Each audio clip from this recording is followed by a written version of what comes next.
राधे राधे दोस्तों, सबके स्वागत है। आज पूर्णमासी की कथा कहने लगी हूँ।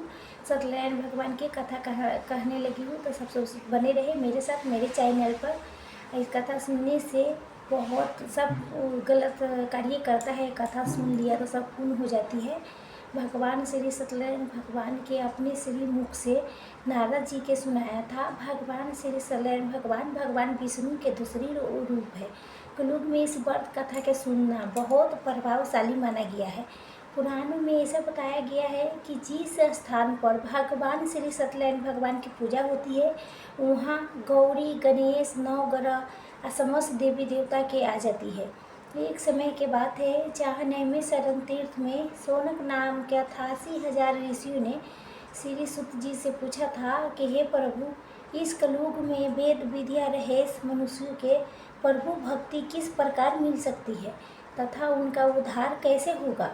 हे मुनीश्रेष्ठ, कोई ऐसा तप बताइए कि जिसके करने से थोड़ा ही समय में पुण्य मिले और मन पांच फल मिल जाए। इस प्रकार के कथा सुनने के हम इच्छा रखते हैं। सर्वशास्त्रों के ज्ञाता श्री सूत जी ने बोले, हे वैष्णव में पूछिए, आप सभी ने प्राणियों के हित के लिए बात पूछी हो, इसीलिए मैं एक ऐसी श्रेष्ठ व्रत को आपको बताऊंगा जिससे नारद जी ने लक्ष्मी नारायण जी से पूछा था और लक्ष्मीपति ने मुनि शीर्ष नारद जी से कहा था।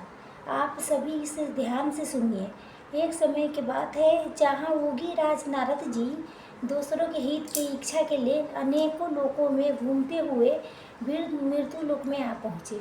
वहाँ उन्होंने अनेक योगी में जन्म में पढ़ाया सभी मनुष्यों के अपना कर्मों द्वारा अनेक दुख से पीड़ित देखा।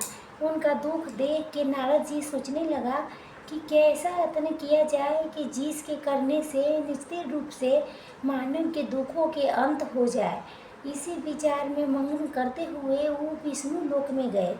जब वहाँ देव के इष्ट भगवान को नारायण को स्तुति करने लगी, जिनके हाथों में शंख, गदा और परम थे, गले में वरमाला पहने हुए स्तुति करते हुए नारद जी बोले, नारायण नारायण, हे भगवान, अब ये शांति से संपन्न है। मन तथा वाणी भी आपको नहीं पा सकता, लेकिन आपका आदि मन तथा अंत नहीं है। निर्गुण रूप सृष्टि के कारण भक्तों के दुख के दूर करने वाले आपका मेरा नमस्कार है। नारद जी की स्तुति सुन के विष्णु भगवान बोले, हे मुनीश्रेष्ठ, आपके मन में क्या बात है? आप किस काम के लिए पधारे हैं? उसी निसंकोच कहो।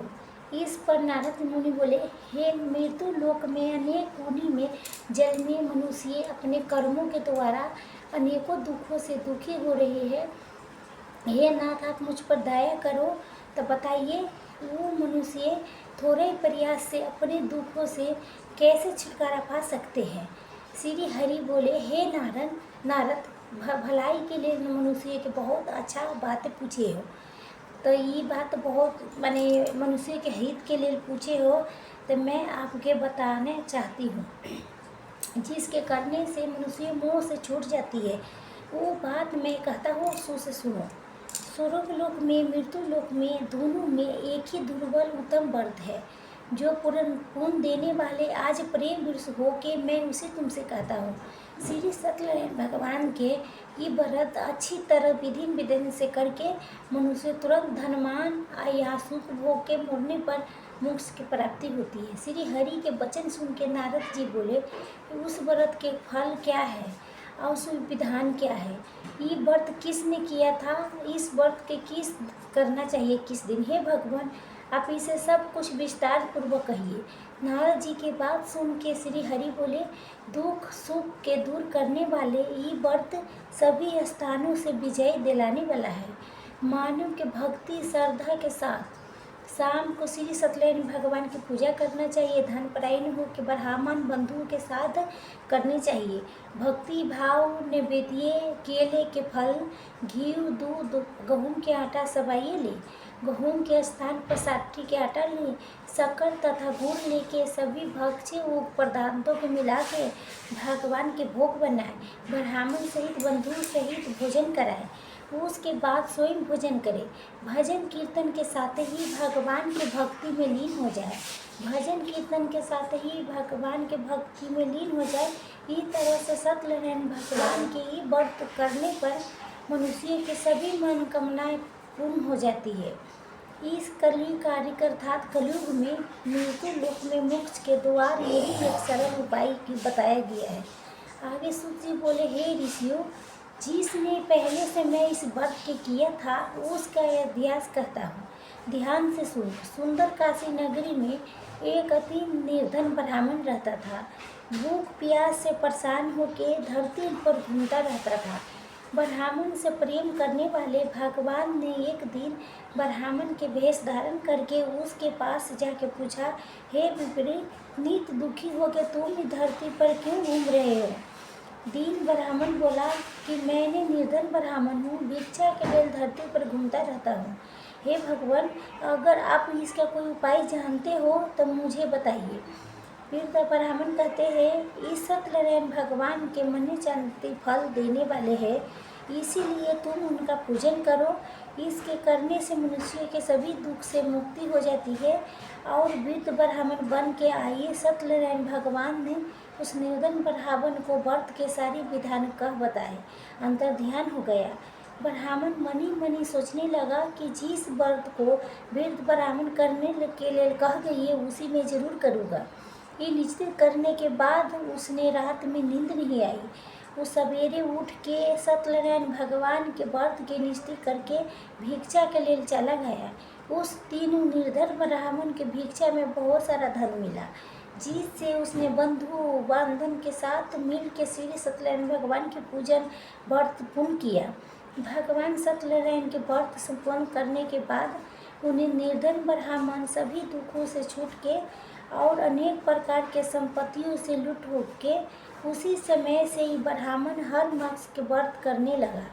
इस तरह से सत्यनारायण भगवान के व्रत करने से जो मनुष्य करता है सभी प्रकार के पापों से छूट के मोक्ष की प्राप्ति होती है। जो मनुष्य इस सत्यनारायण भगवान के व्रत करते हैं सभी दुखों से मुक्त हो जाएगा।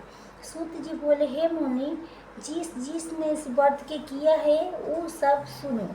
एक समय वही विप्र धन ईश्वर के अनुसार अपने बंधु के साथ इस व्रत को करने के लिए तैयार हो गया। उसी समय एक लकड़ी बेचने वाला बूढ़ा आदमी वहाँ आया। लकड़ी बाहर रख के अंदर ब्राह्मण के घर में गया। प्यास से दुखी होकर लकड़ीहारा उन्हें व्रत करते देख विप्रों के नमस्कार करके पूछने लगा, है आपको क्या कर रहे हैं अब तथा इसके करने से क्या फल मिलता है, कृपया मुझे बताइए। तभी ब्राह्मण ने कहा, ये सब मनोकामना के पूर्ण करने वाला ये सत्यनारायण भगवान के व्रत है। अगर इसकी कृपा से मेरे घर में धन धानी आदि की वृद्धि हुई है। विप्र से सत्यनारायण भगवान के व्रत के बारे में जान के लकड़ीहारा बहुत प्रसन्न हो गया। चरणामृत लेके प्रसाद खाने के बाद वो अपने घर की ओर गया। लकड़ीहारा ने अपने मन में संकल्प किया कि आज लकड़ी बेचने से जो धन मिलेगा उसी से सत्यनारायण भगवान के उत्तम व्रत करूँगा। मन में इस विचार करके बूढ़ा आदमी सिर पर लकड़ी लेके उस नगर में बेचने गया जहाँ धनी लोग ज़्यादा रहते थे। उस नगर में लकड़ी के दाम पहले से 4 गुना अधिक मिलता है। बुढ़ापा प्रसन्नता के साथ दाम लेके केले, शक्कर, घी, दूध, दही और गेहूं के आटा लेके सत्यनारायण भगवान के व्रत के अनेक सामग्री जुटा के अपने घर आया। वहाँ उसने अपने बंधु बांधव के बुला के विधि विधान से सत्यनारायण भगवान के पूजन किया, व्रत किया। इस व्रत के प्रभाव से बूढ़ा लकड़ीहारा धन पुत्र आदि से लुप्त होके संसार के सभी सुख भोग के अंत काल में वैकुंठ धाम को चला गया। आगे श्री सुत जी बोले, हे श्री मुनियों, आगे की कथा कहता हूँ। पहले समय में एक बुद्धिमान राजा रहता था।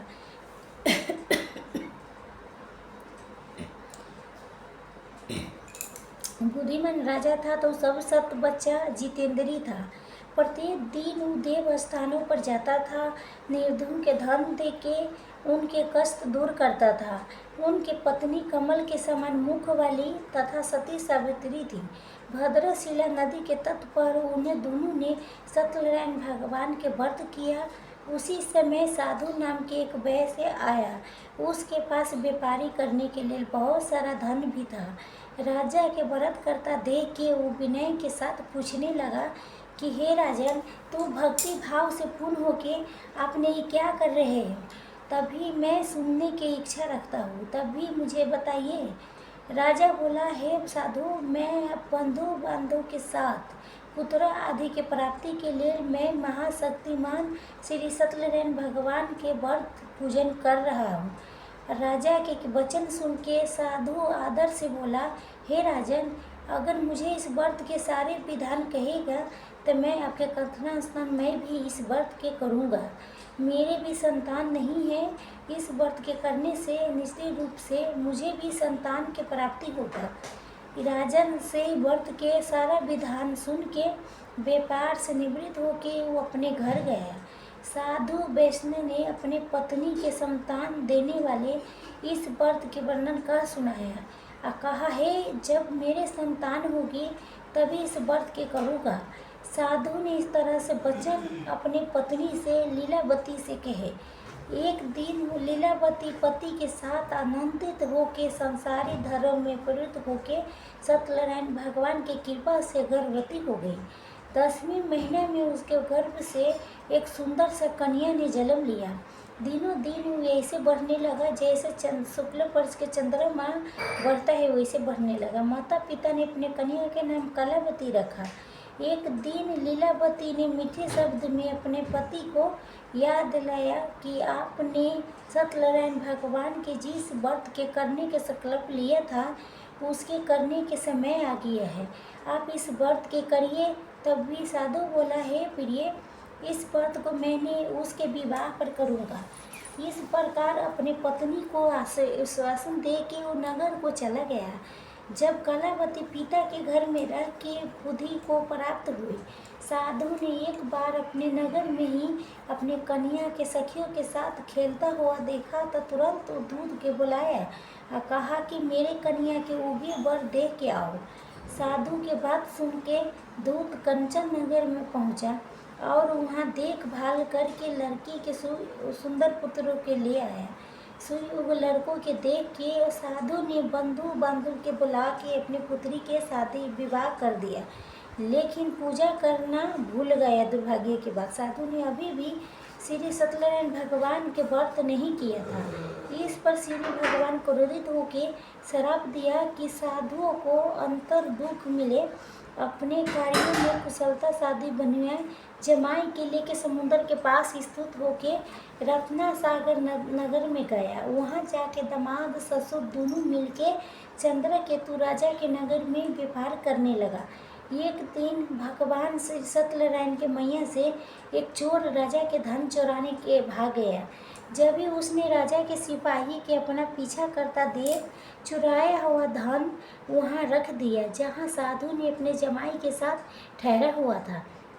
राजा के सिपाहियों ने साधु वैश्य के पास राजा के धन पड़ा देखा तो उसने ससुर जमाई ने दोनों को बांध के प्रसन्नता से राजा के पास ले गया और कहा कि ये दोनों चोर को हम पकड़ के लाए हैं, आप आगे के कार्रवाई शुरू करें। राजा के आज्ञा से दोनों के कठिन कारावास में डाल दिया और उनको सारा धन उससे छीन लिया गया। तभी श्री सत्यनारायण भगवान के श्राप से साधु की पत्नी बहुत दुखी हो गई। घर में जो धन रखा था उसके चोर चुरा के ले गया। सारी मस्ती पीड़ा भी भूख प्यास से अत्यंत दुखित होकर अन्न के चिंता में कलावती एक ब्राह्मण के घर गई। वहाँ उसने सत्यनारायण भगवान के व्रत होते हुए देखा था।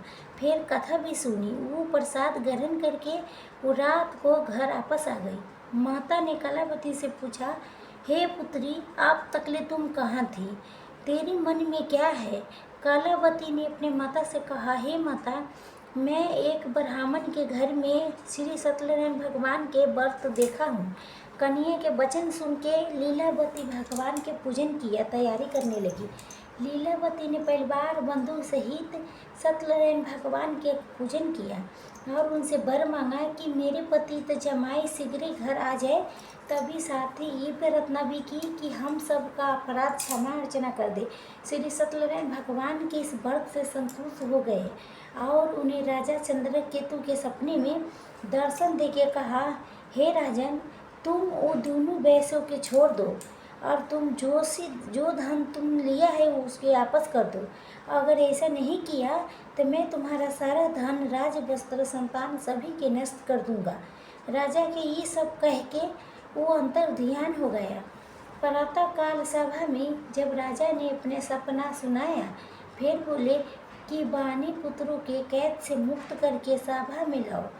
दोनों ने आते ही राजा के प्रणाम किया। राजा मीठी बानी में बोला, हे महाभम भाग्यवश ये ऐसा कठिन दुख तुम्हें प्राप्त हुआ है कि लेकिन अब तुम कोई भय नहीं है। ऐसा कह के राजा ने दोनों को नए वस्त्र आभूषण पहना दिया और जितना धन उनके लिया था उसे 2 गुना धन वापस कर दिया। दोनों वेश अपने घर के चला गया। सूत जी आगे कहते हैं, हे वैष्णव ने मंगलचारी करके अपनी यात्रा शुरू कर दी। आप नगर की ओर चल दिया।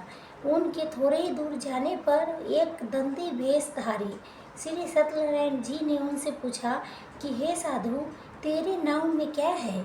अभी बनित हंसता हुआ बोला, हे दंडी, आप क्यों पूछ रहे हो? क्या धन लेने की इच्छा है?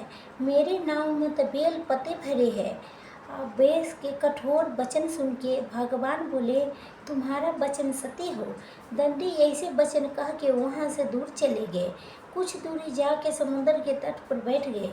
दंडी के जाने के बाद साधु वेश ने नित्य क्रिया के पश्चात नाव को ऊंचे देख के अचंभव में पड़ गया। नाव में बेल पत्ते आदि देख के बहुत मूर्छित हो जमीन पर गिर पड़ा। मूर्छा के होने पर अत्यंत शोक में डूब गया तथा उसका दामाद बोला, आप शोक न मनाएं, ये दंडी की शराब है, इसलिए हमें उसके शरण में जाना चाहिए, तभी हमारा मन कामना पूर्ण होगा। तभी दामाद के बात सुन के वो दंडी के पास पहुंचा।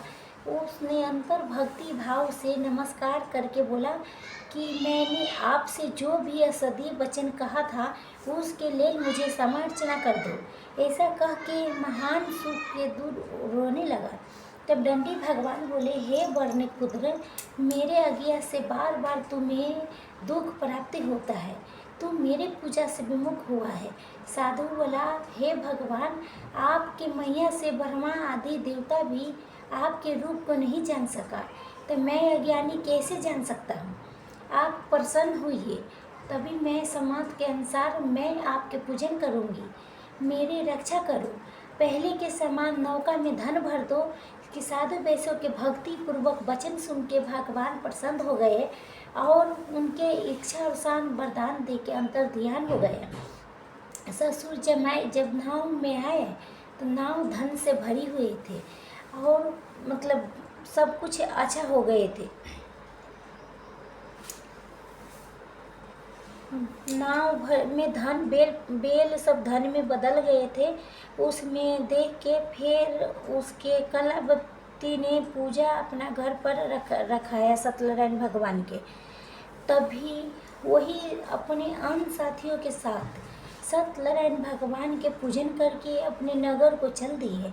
जब नगर के नज़दीक पहुँचे तो दूत के घर पर खबर करने के लिए भेज दिया।